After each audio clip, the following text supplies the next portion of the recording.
My friend, today we're going to talk about chord substitutions. If this is the first time you've ever seen chord substitutions, welcome. We're going to pick like a really simple pedantic song that has a couple chords, keep inside of a key signature, and talk about a couple different ways we can do it. I listed a few on the side, but don't pay attention to that. Let's do them while we go. If you have questions about this, put it in the comment section. I will get to it when I possibly can. The idea behind chord substitutions, we're going to start simple and show you how they could add harmonizing possibilities to it. Now, the one thing you need to kind of remember when doing this is anytime you do a chord substitution, it might alter the way that you would hear the melody over the top of the chords. So if we were playing something, here, let me see if I could put this over. If we were hearing something like a 2-5-1 progression, which is a very, very standard thing to be able to do inside of a jazz progression, we would have something like, let's say in the key of C, we'd have a 2 chord, C, D, E, F, G, A, B, C. Now, all the notes for C major are right here, which means when we use this, we're going to be using a chord substitution for all the notes of this chord, which is really cool because 1, 2, 3, 4, 5, 6, 7, 1 are all the notes inside C major. Now, you can play all of the white keys. That still would be a C major kind of function. But the way most teachers talk about the scales themselves are a 1, 2, 3, 4, 5, 6, 7, 1, just representing the 7 notes in a diatonic scale. If we were going to put a little name on this, we would most absolutely call this a diatonic scale because the first 2 notes of each scale preference, like here's a triad, this is a C major, but the first 2 notes represent something called a major third. Now, all of these chords have sonority or a type of feeling, whether happy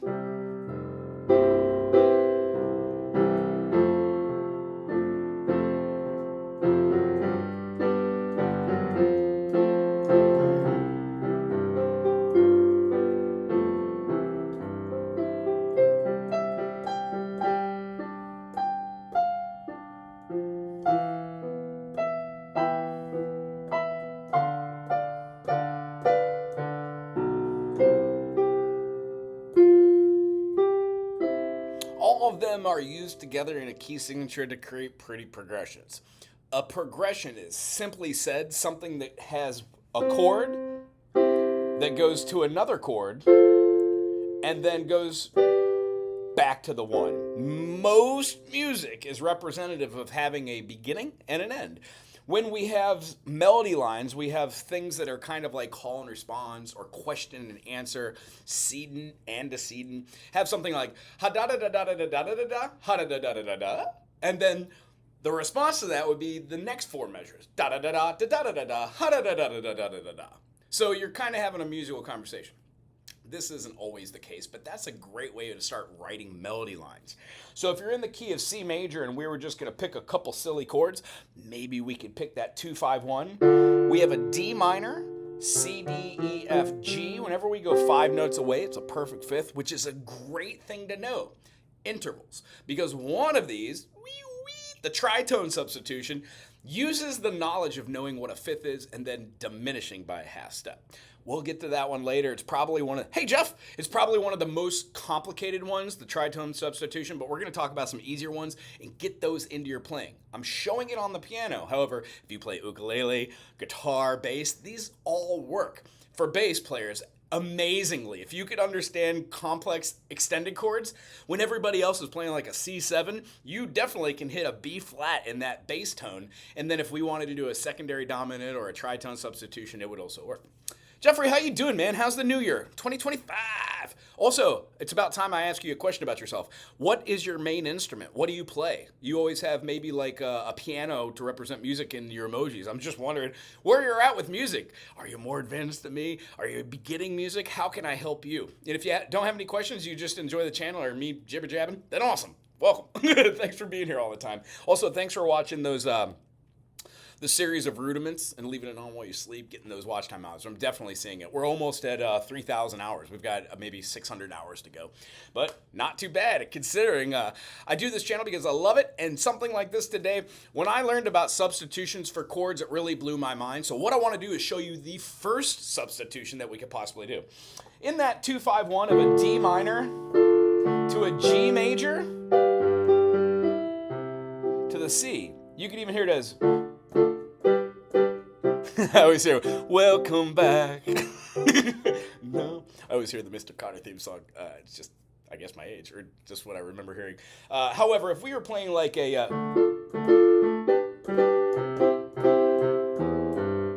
we would have the beginnings of a jazz groove. Now let's go a little slower so you can see this not only with the progression here, but I sure as heck want to throw it here on the board so you can see my fingers. So.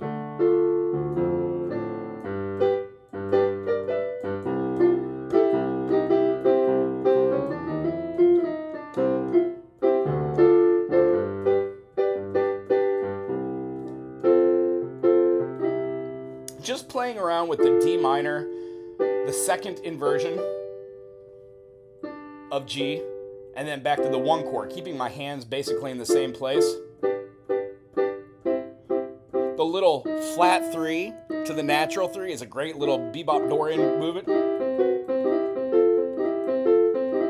You can do that with G. Oh, don't be calling me right, man. We could also use G. We could use our F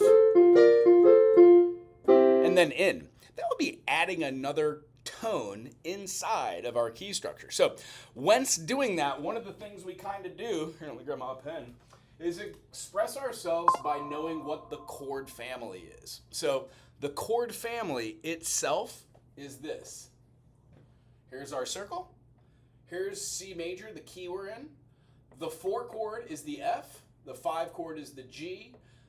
2 chord, 6 chord, 3 chord, and then we have our diminished. This is a circle of fifths without the rest of the circle. I would have put B flat, E flat, A flat, D flat, G flat, C flat, and continued these with F sharp and C sharp. All 3 down here being enharmonic. If you've never heard of the circle fifths, check out this channel or stop this and actually go check out circle fifths. Just Google it. You'll find it. Other than that, you can check out any of the playlists. I think there's like 14, 15, 18 videos. Some of them don't have me jibba-jabbing. They just have drawing it, and that's what you should do every day. You don't need to know what this is, but if you draw it every day, eventually, along with your playing and hopefully a teacher, you will understand the purpose of having this circle fifths as a resource or a tool. Gee golly whiz, it helps you see fifths and fourths. When we go in fifths, one of the things we're going to talk about here is the chord family and how, you know, most progressions, if you see it like having like a B flat major, and then it goes to an F major, and then it goes to the C major, then the G, then the D. You're going to see this moving in fifths, and that's a very pleasing way to hear music. A lot of times when we do substitutions, we will just use the fifth of the chord, but as a dominant. So what I want to do is talk about how the 1 chord, the 4 chord, and the 5 chord can have something called a common tone substitution. And the other point I wanted to make here on this substitution, besides just common tone is the idea of knowing what our chord family is. So you can actually substitute notes out in the subdominant, which is the 4 chord, for the 2 chord, which has the subdominant feel because they're related by relativity. So what we're going to talk about is relative, major, and minor. So here we've got our 1, 2, 3, 4, 5. Here is going to be our 2 chord. It's the minor. We've got our minor 6. That's our relative minor. 3 chord, and then the 7. So if you've never seen this, here's kind of how it's laid out. C major has a relative minor of A minor. So when you play C major, all of the notes that are in C major are all the notes that are in A minor. One's called Aeolian, which is called natural minor. 1, 2, flat 3, 4, 5, flat 6, flat 7, 1. And the next one, the C major, is just considered Ionian, a major scale. Do, re, mi, fa, sol, la, ti, do.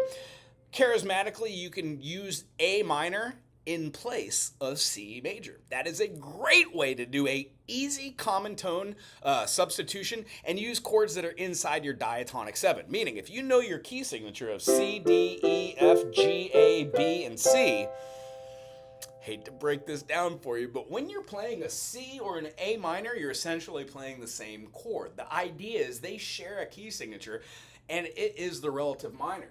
When you go to the 2 chord, the D minor, well, the D minor is the relative minor of F. So all the notes in F, G, A, B flat, C, D, E, F, are all the tones in D minor. Do you see how the only black note that we have in the key of D minor is that B flat? Natural minor has the same. And just breaking this down into brass tacks, a lot of people have never seen this. I just really want to do this. The reason why when we have, like, let's say D major on the circle, no sharps or flats, one sharp, that sharp is F sharp, two sharps, F sharp and C sharp. So when we get to D, E, F sharp, G, A, B, and then C sharp, if you're in the comment section, throw it there. How do you make any major a minor? You flatten the 3, you flatten the 6, and then you flatten the 7. If we flatten the 3 right here, oh, I don't want to use that, we get an F natural, not an F sharp. If we flatten the 6, we get a B flat, not a B natural. And if we flatten the 7, we get a C natural. Hence, when you turn D major into D minor, you flatten the 3, the 6, and the 7, thusly giving you The difference is, ooh, I was flat. By putting that B flat in there and removing the other two notes that are sharps, the F sharp and C sharp, you get the same relativity. So when we have this key signature of one flat on the middle line, the B line, that means that you are seeing two different keys at the same time. Now, sonority or tonality will tell you whether the song is going to be actually a song that's like a...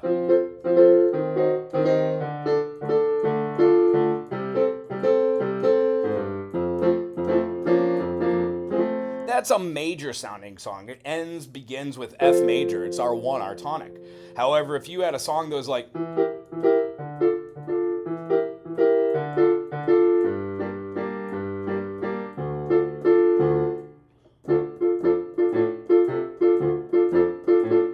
you could charismatically say that's in the key of D minor because it has a overall feeling of melancholy sadness. Most of the chords in there are minor, and in the key signature you have the option of manipulating natural minor into harmonic minor or melodic minor. I'm not going to go into that because it's a big ordeal, but if you make this B flat a B natural again, and you make the C a C sharp and put back that lending tone, you retain the minor third. Hear how that ultimately changes that? Not only does it change the 7 notes of the scale, but it changes all the chords which would have had an F or a C in it. It then changes the sonority of this. To play guitar, drums, harmonica, learning piano, you're better than me on learning theory. Oh, tell you what, day at a time, theory. Pick one concept, do it for 5 minutes, you get better at it. That's just how it is. Also, when I dropped the ego about music and started like absorbing everything, I realized how much I didn't know. Blew my mind. Practicing 2 to 45 minutes every day, 5 to 45 minutes every day on a subject, and then knowing how to practice was my biggie. After being taught how to practice about 10 years ago, it ultimately changed the way that I view, one, myself, and two, music. C major, A major, and I understand that. Yeah, cool. So the idea is extension chords. When you start seeing like a C major and then you put a 6 on it, being able to see that a C6 is an A minor 7 is a really biggie, because when you have all these notes and then you layer in what these are, A minor 7 and C6 are essentially the same chord. When we see that in every key, it is much easier to start using common tone substitutions and or family substitutions. Let's show one right now, the relative major or minor. So in the key of C that we were just playing, the D minor, where we had D minor to a G major.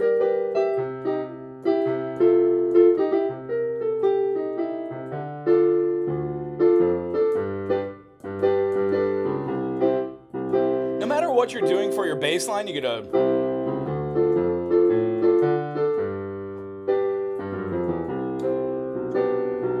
You're going to add other chords in there, but what we're showing right now is if you substitute one of those chords, try this. When we played the 2, we had the D minor. When we played the 5, we had a G major, and then we went back to the 1. Well, you can also play the D, and then rather than playing the G, you can play an E minor. Hear how the E minor over the top of the G gives you this kind of extended chord? Again, it's called a G6 or an E minor 7.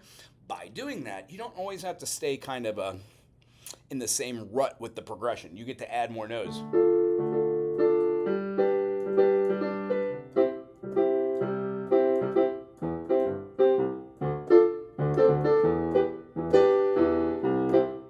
Hear how the E works well right there? I don't do it all the time, but we do want to throw it in, and that's lots of fun. How about something that's not so jazzy, that's more of like an extended groove? How about we play something along the lines of this? Where can I get? Can I get both of these? I guess not. I'll just show this one. How about like...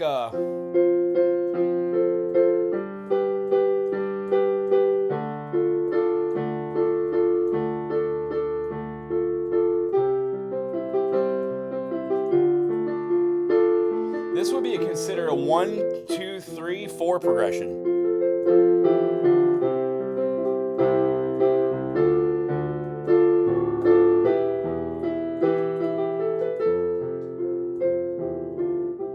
We get the idea, right? C to D minor,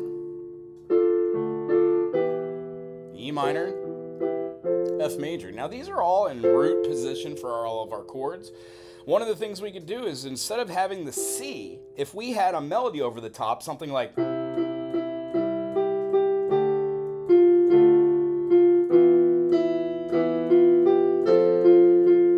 can keep that melody and throw the A minor.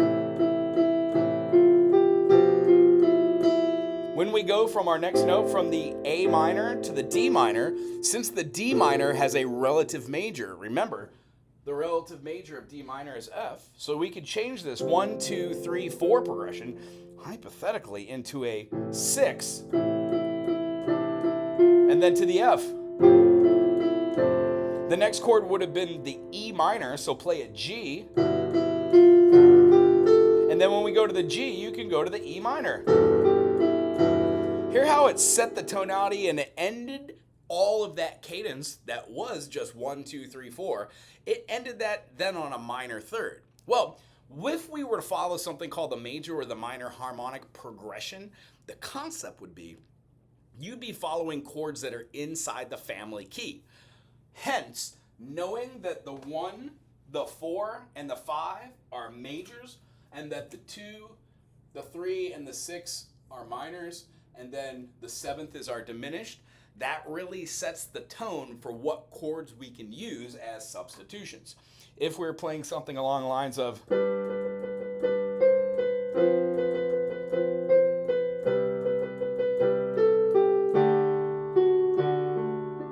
going out of the diatonic scale, we've got our D major. If I was going to keep it in, we can move to a D minor. So if you have a progression that's G, F,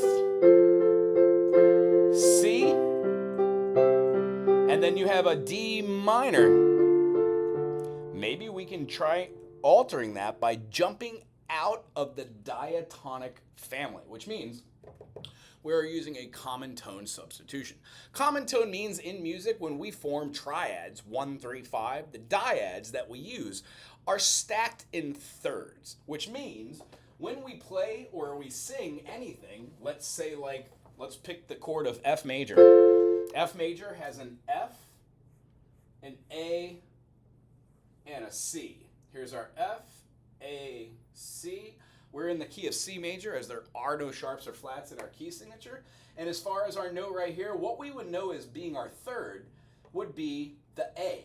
F, A, C. This is called a major third, and this unison or dyad is called a minor third. If you haven't seen how to construct a chord, there are 4 types of main chords. There are extensions on those, but the 4 types of chords that we generally have are going to be a major, F, A, C, a minor, F, A flat, C, a diminished, F, A flat, C flat, and then an augmented, which would have an F, A, and then a C sharp.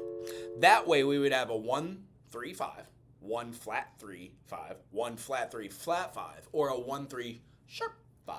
Those are the 4 types of chords. we use those chords and add other notes from the key signature to get extensions. You like the jam sessions? Oh, right on. I enjoy those jam sessions. Just one. It's not a lot of me talking about stuff. I answer questions at the workshops and do the jam sessions for local musicians who don't have a place to play that are still looking for insight but don't do lessons. That's basically why I do it.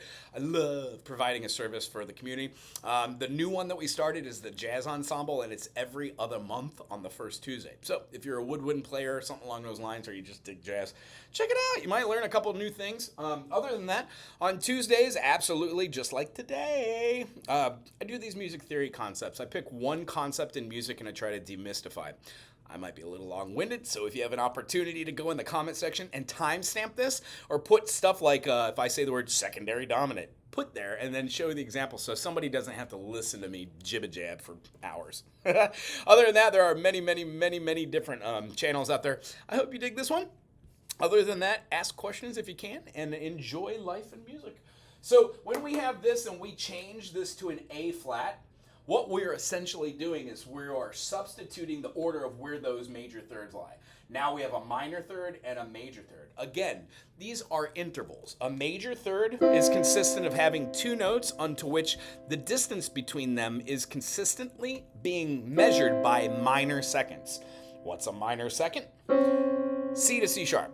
It is the smallest distance in the Western ear. If we go from that secondary note, the C sharp to the D, we have another minor second.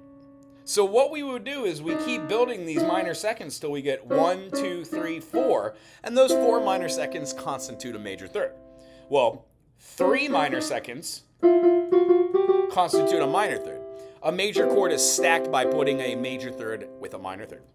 Having said that, we're talking about the key of F right here. Common tone substitution means that we could take the F major, let's say, and turn it into an F minor to see if that works. Let's just put it in a progression and see how that falls.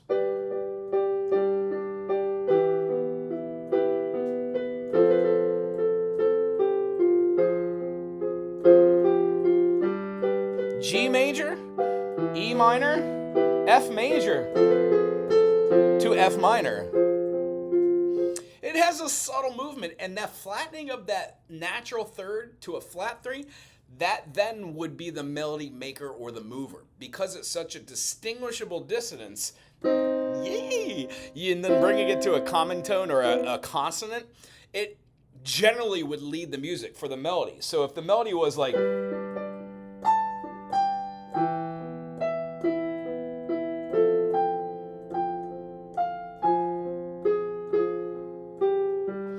it could have a serious impact on where those melody notes might lie. Again, whenever you make a substitution of any sort of nature outside of the 7 tones that are inside of a key signature, you are going to be effectively changing the distances between how they work with each other. This common tone substitution is one of my favorites. Gee golly whiz, how about that same thing in a different key?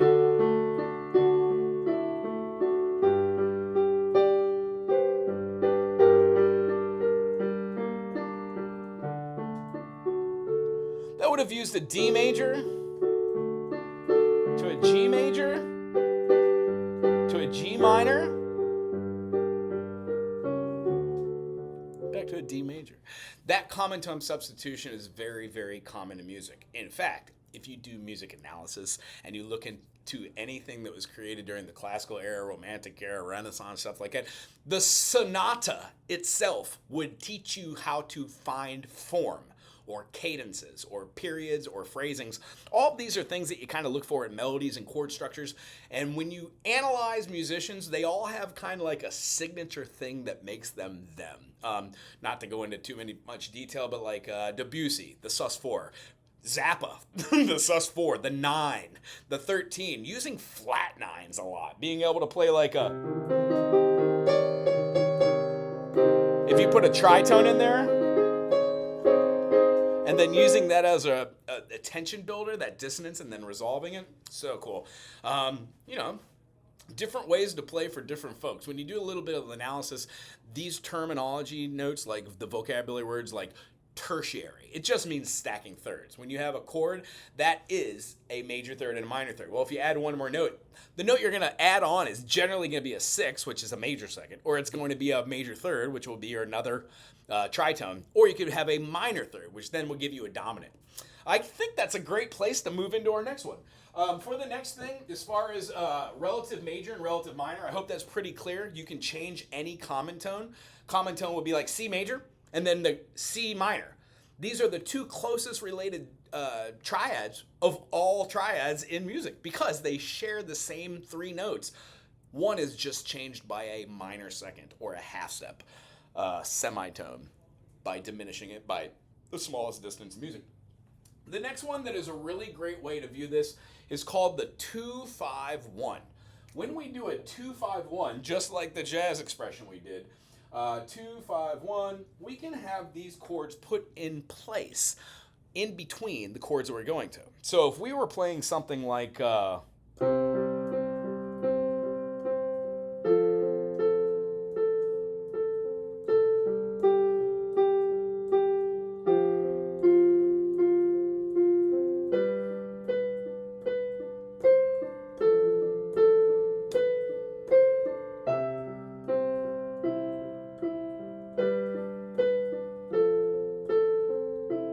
much keeping it simple, 1, 4, 5, and then 1 back to the 5 or 1.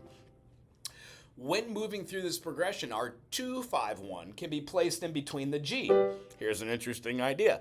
Let's say we are doing this 1 chord and we're going to the 5 chord. Right before we get to the G major, we could think about, in the key of G major, what is the 2? The 2 is going to be, in G major, it's going to be the A minor.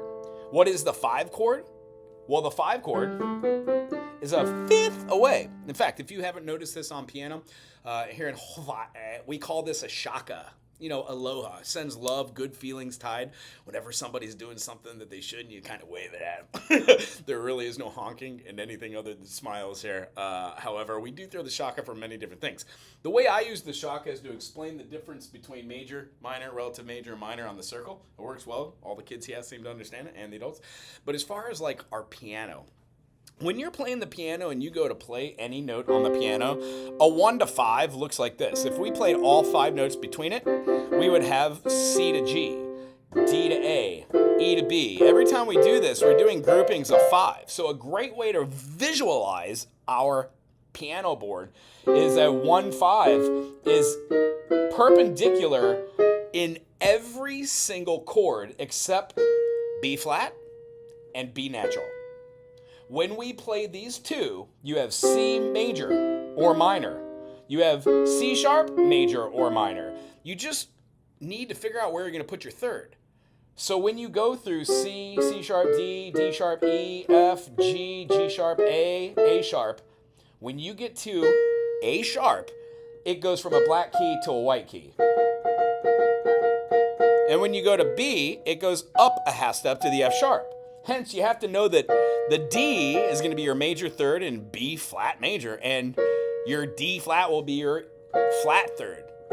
So what we're kind of explaining in this idea is if you're playing piano and it feels kind of weird to figure out what chords are and you're having a hard time forming just triads, think of the 1 and 5 and then have finger placement for your major third or your minor third. This is a much easier way if you remember that B flat and B are the only chords that have this awkwardness where you need to switch your fingers to get that.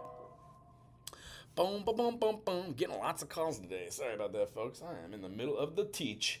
Jazz, yeah, I've seen you at the Smalls Live in New Swords. What? You saw me in the yeah, great. Is it? No way. You did at Smalls? I wasn't at Smalls. I haven't even been there. No, I don't think that was me. I might have been playing, I don't know. I'd have to look back. It's been a long while since I've been let's see here. If we're going to do this secondary 2-5-1, if we had...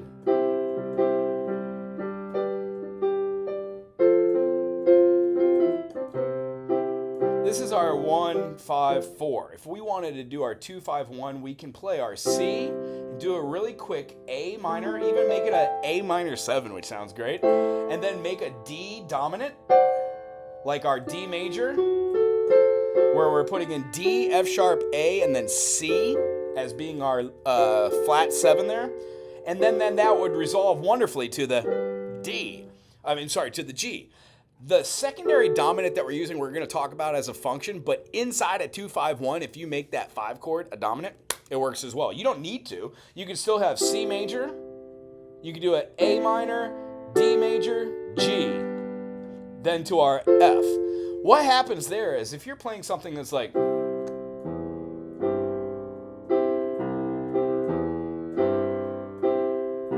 and you go to an A minor,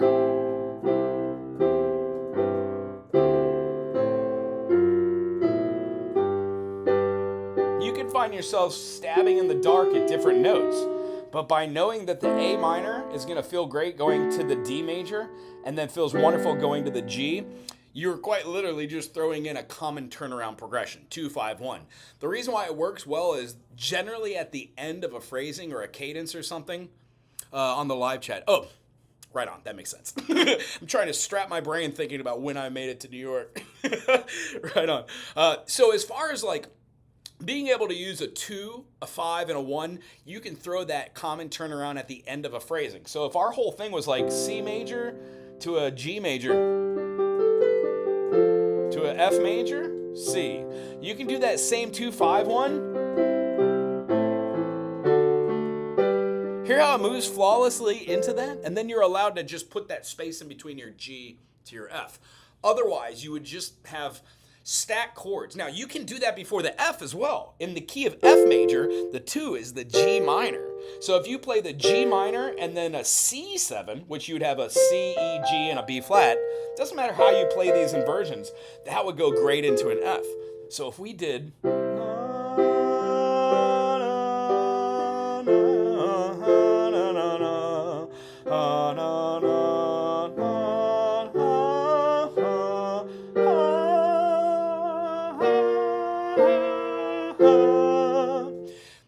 What we just did was we played a C, G, F, and then we did C, A minor, D, G, G minor, C7, F. This allowed us to use, you didn't even have to use that C7, you could have just used a 5 chord in the C. This allows us to use a 2-5-1 progression in between chords that are already in that progression. It's kind of like putting a hat on a hat, and I'm going to explain that expression here in just a little bit with the secondary dominants. However, it is a wonderful way to use a 2-5-1 in between your progression notes. The next thing that I'd love to talk about is the secondary dominant. When we use a secondary dominant, we are talking about the 5th of a chord. The reason why this is a very interesting concept is because the tension that is derived from the 5 chord in the key of C, we would have the G. Well, G, when we play G major, we have G, A, B, C, D, E, F sharp, and then G. This is called G major or G Ionian.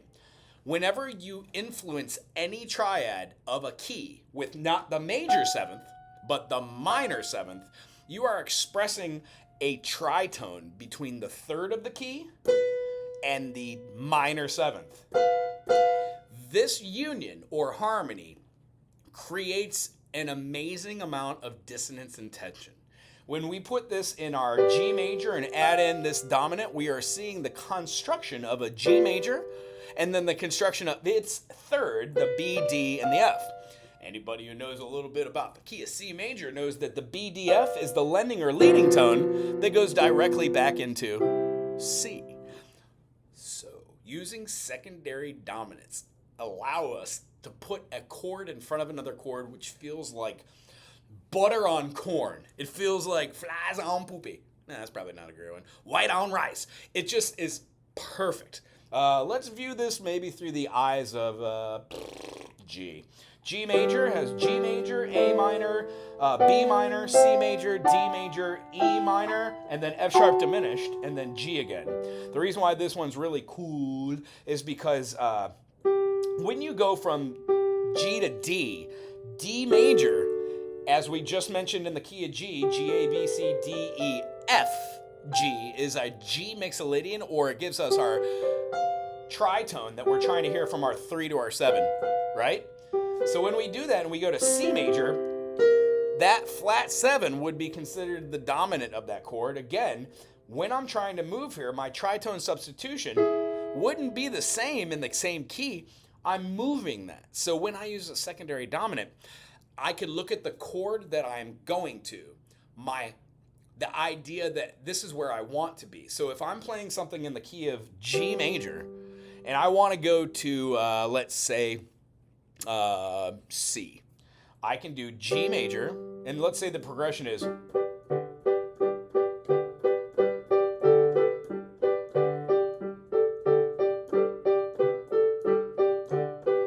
just a basic back and forth on our G there. And then I want to get to my C. Well, what is the fifth of C? C, D, E, F, G. Oh, oddly enough, the key that we're playing in, G, right? As soon as I add that F, see how this F has been added along with the G major? This tone allows the ear to feel going into the C much better. Hear how that's just almost a flawless transition? If you play C7, it goes into F. If you play D7, it goes into G. If you play A7, it goes into D. Why? Every time you want to go 5 away, if you take that chord and you turn it into a dominant chord, meaning D7, A7, it acts as a lending or leading tone and feels like a smoother transition.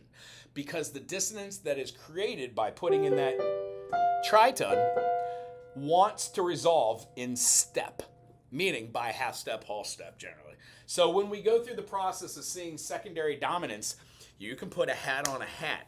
Watch this. If we were playing in the key of C major, let me show the actual fingers really quick where I'm at. If we're playing in the key of C major, and I'm doing G,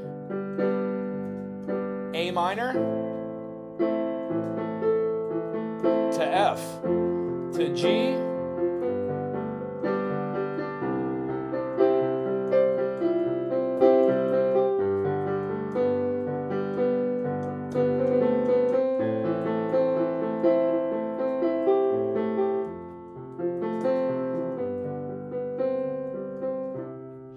Waiting in the Velvet Sea by Fish. If you play C major and you're going to G, well, the chord that goes into G is going to be your D major. When you make it a D dominant, that feels wonderful going into G. So we started in the key of C, which means if you play C to a D dominant 7 to a G, it might feel a little wholesome.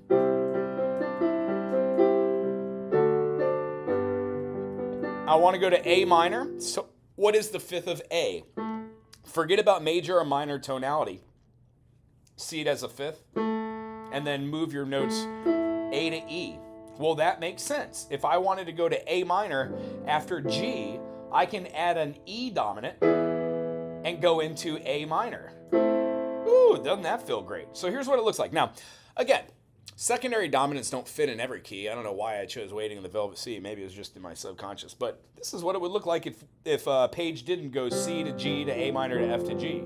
If you use secondary dominants before each target chord, I think is what we would call it.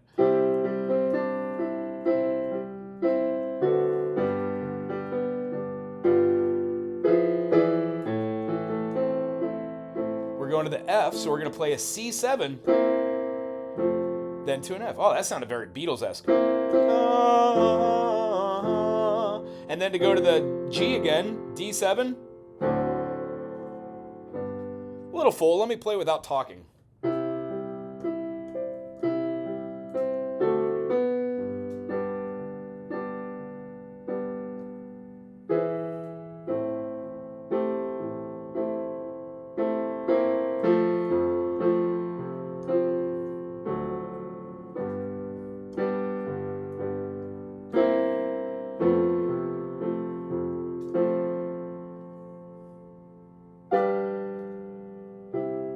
That is using a secondary dominant to get from one place to the other, putting it simply in front of our target chord.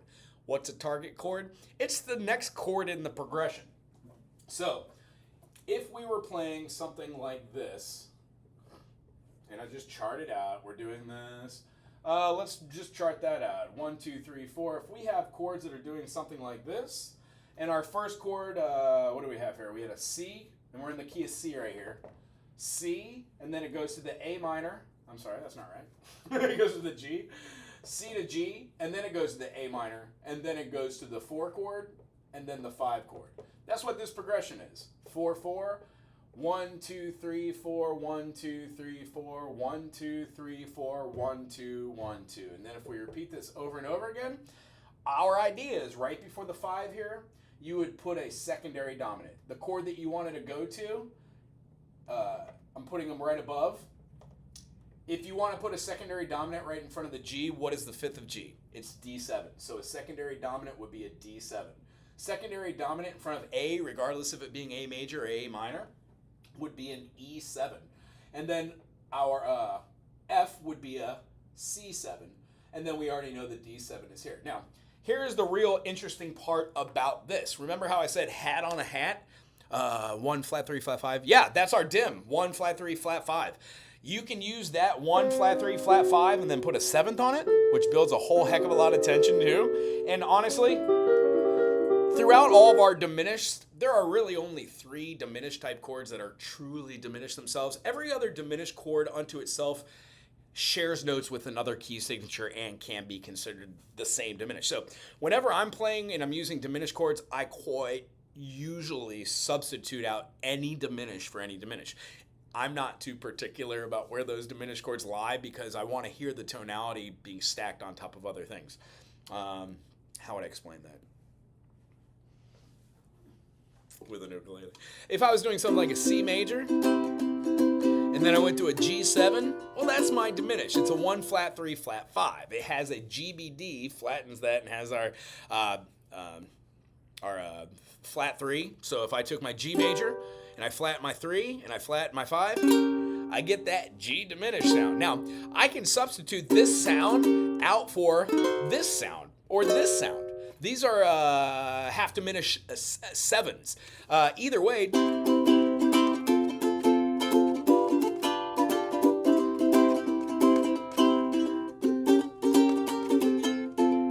hear that diminished chord? Hear how I just moved it to the other chord and it didn't really, it served the same purpose, I guess, is the best way to explain it. That's how I use my diminished chords. So here's where it becomes interesting of a secondary dominant. And you will find that sometimes using secondary dominants in music, it's wonderful because it leads you right into there. But when you put a hat on a hat on a hat on a hat, sometimes if you overuse it, it gets to be like, blah. I don't know. It's kind of like a 14-year-old figuring out what the word, what cuss words are. Rather than just like knowing cuss words or cuss words, they just use them on every other word. Blank this, blank that, blank this, blank that. Generally, it's a phase. I went through that phase too, grammatically speaking, and then I realized there are many, many, many, many more words to describe how I feel inside and viewing my internal and external world than to use words that are considered cuss words.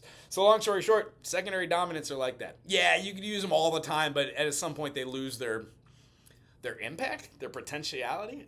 I guess that's a great way to say it. So here's what it would look like if we were to do, let's say, what's right before a D, I guess? D, E, F, G, A. So let's put an A7. Let's put a secondary dominant of the secondary dominant. What's the secondary dominant of E? Well, E to B. So if we were to play a B7 right before we play our E7, we would get that. C7, what's the 5th of C? It's our G7. So what we're seeing here is if we could do secondary dominants before these, we could quite literally put a hat on hat or a secondary dominant. If we were doing the same thing, C, oh, let me see. Can you see the hands of the piano? Yeah, sure you can. Here, let me show the piano. C, A7 to D7 to G. Nice. Here's our B7. Sorry. B7 to our E7. Then to our A. Interesting. Here comes our G7. Our G7 is going to go to a C7. and then to an F. And then our F can play F to A7, to a D7, then to a G. The way that these secondary dominants work is you can put a secondary dominant in front of a secondary dominant in front of a secondary dominant all day long. There are some musicians, composers, arrangers that do this all the time, but what I found after writing thousands of tunes just for the sake of it is if you create a song and put the whole song in form and then you put a secondary dominant in front of every chord, projected chord, target chord of every measure, meaning when you play any chord, you would do like, let's say our chord progression is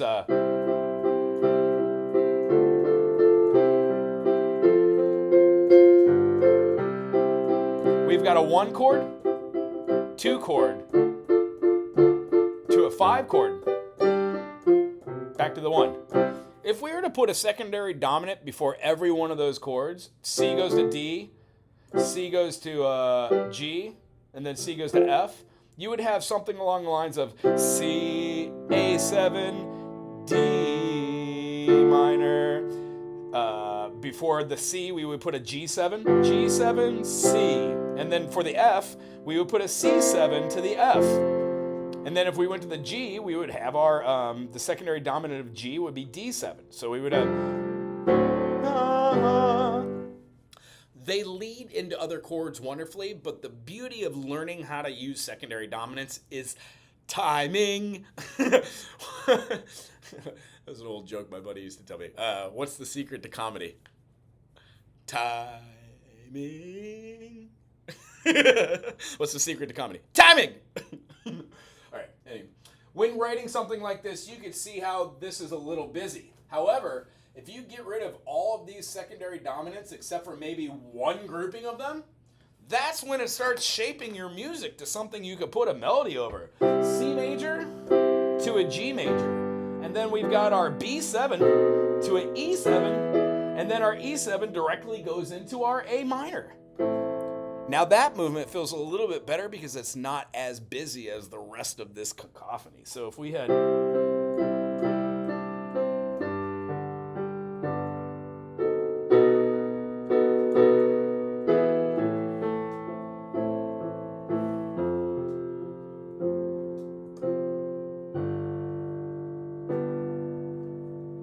then back to the 1 for the resolution.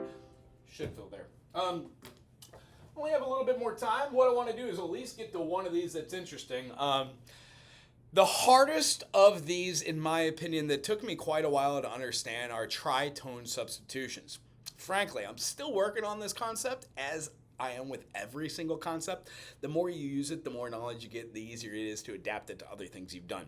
If I were to suggest another channel on the YouTubes that would have a wonderful understanding of this, check out the platform called Open Studios.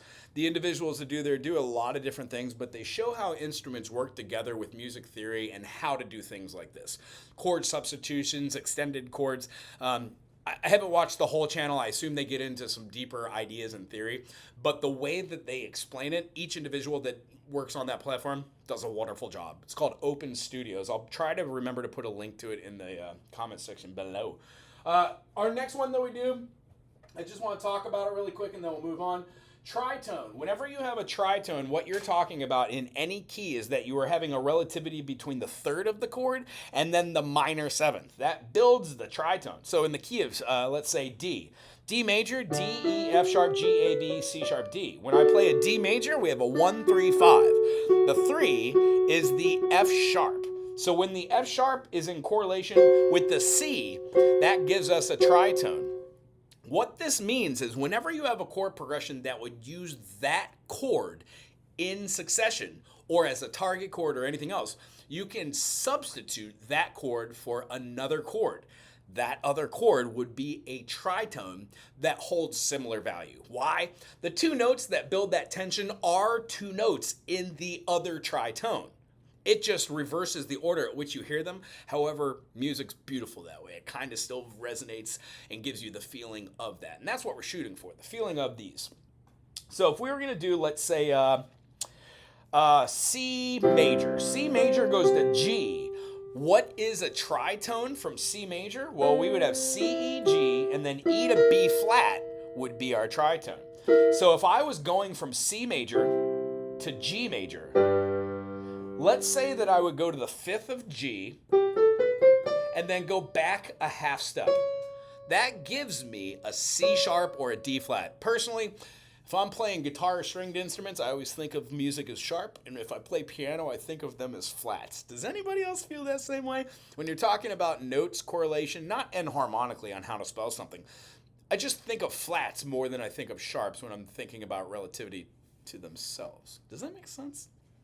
I guess if it doesn't, or maybe it does, put it in the comment section. All right, if I want to go from C to G, right, and I didn't want to play just that chord in between, we can play something like our C, and then we could do a C sharp as a major, and then put a dominant there, and then go to the G. That still works, and if I wanted to make my way back down to the C, that works as well. So if I was doing like a 2-5-1, D minor, G major, C major, I can substitute out that G7 or the dominant chord, G, B, D, and then F. I can substitute this out by taking the 5th of the chord, looking at it having a flat 5, and then build a completely separate chord from that tone. So doing the 2-5-1 of D minor to G7 to C, I can use that 2-5 dominant and then 1. Rather than playing G dominant here, I can play C sharp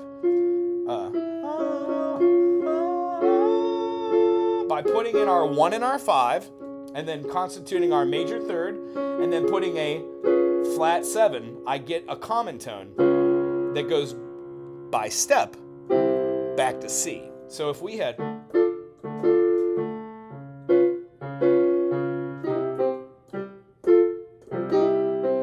that works quite well.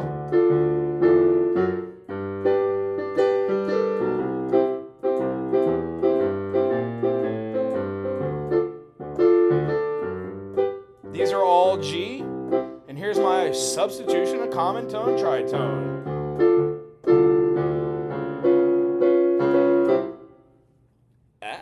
So when we use common tone, Open Studio, did I get that right? Yeah, Open Studio.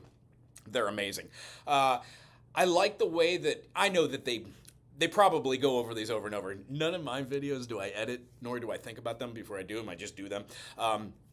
They must bullet point everything, put out plans of what they want to talk about, go over many different situations, change keys, and pick the best possible one. Or they just throw it out there, and they're just amazingly talented that way. Either way, it's a wonderful channel. The other channels that I could recommend is Garrett over at Music Matters, British gent. Wonderful music theory and analysis. Of course, Rick Beato for music theory. I use a saxophone guy to understand overtone systems and tonality and moving through melody lines in monotonal instruments like a saxophone, clarinet, flute. When it comes down to polytone instruments, I try to use an assortment. David Bennett piano is a wonderful resource. Gee golly whiz. I know I have many more for different instruments, stuff like that. I choose different people. Like Learn to Love Drums, Emmy, is wonderful as well for the harp. Anywho, lots of different amazing channels out there. Maybe one of these days I could just have a, you tend to think sharp. I tend to think flat for piano and sharp for stringed instruments or woodwinds. I don't know why. I was just wondering if anybody else kind of does that. So, tritone substitution is a great way to use that. The final way to just understand the tritone substitution is you can do it of two ways. You could go to the perfect fifth and then go down a half step, and then create a dominant chord from that. What does that mean? If we're in the key of C, you go to G, you go down a half step, so you have a G flat, and then you turn it into a G flat 7. Ta-da.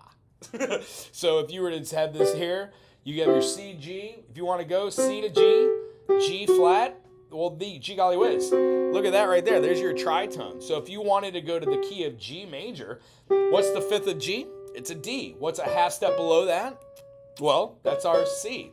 That means if you're in the key of C and you want to play on a C, and rather than go to the G, you can use your tritone substitution, and go right back to your C. Works in every key. All right, the next one and the last one, because I am out of time and I've got a student that I get to teach, which I love teaching. How about just we jump back on this relative and we put a subdominant substitution. What is a subdominant substitution? Let's say that I'm playing in the key of G major.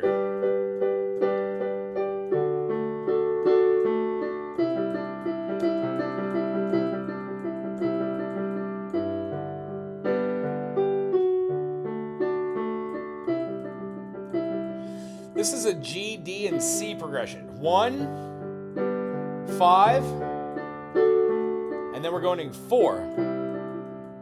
Well, as we discussed earlier, the C has a relative minor of A minor. This is called a subdominant substitution. In the key of G, C is the 4 chord, meaning when we have a 1 chord, the G, a 2 chord, the A, a 3 chord, the B, and then the 4 chord, a C. C major has the same value as an A minor. The notes are same key signature. So when you're playing this melody of maybe like the G,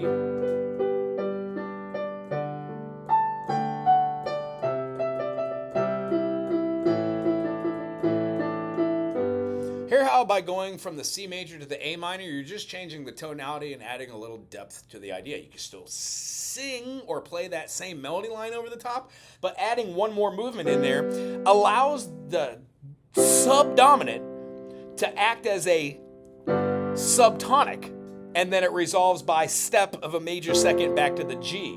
So if we had G major, D major, C major, G, G major, D major, C major, A minor, G. That one little passing chord right between there is considered the subtonic, or by means of expression, the subdominant or subdominant adjacent, because let's say F major, D minor. If you want to go to the C and you're doing something like,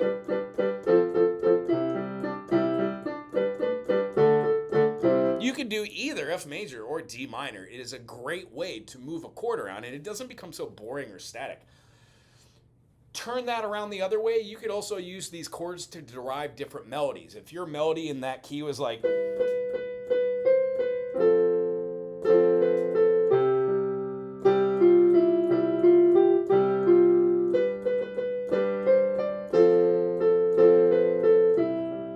when you put the A minor in, it opens up the possibilities, you know?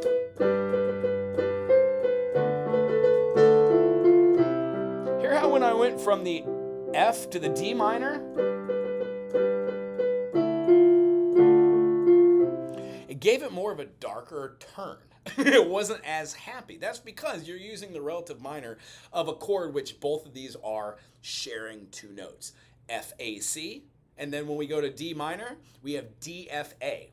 2 of those notes we're sharing. That's why this works. It's a common tone, but we're using the subdominant function. Ow! Oh, my back hurts. And then, let's see here. I think we covered them all. The only other thing that we can use at this point is the 2-5-1 and the secondary dominant, and this is called the 2-5-1 series. And all you would be doing is you'd be taking the notes that you already know, like a C major, D minor, E minor, F major, G major, A minor, B diminished, and C. And you would be using the 2-5-1. So let's say we're doing a 1-4-5. In between F, I could go G minor, C major, and then F. So we'd have, that got me from C to F by using the second note in the key of G, key of F, G minor, and then going to the 5 of F, C, and then going to the F. Well, you could do that 2-5-1 and use a secondary dominant by making all those dominant notes. I hope today was pretty cool and that you learned a little bit new. If you have time, go timestamp something for me. And Jeffrey, thanks for hanging out today. I hope you have a wonderful day. Hope some of this made sense. Anywho, have a wonderful day. For those of you who watch this in the future, aloha.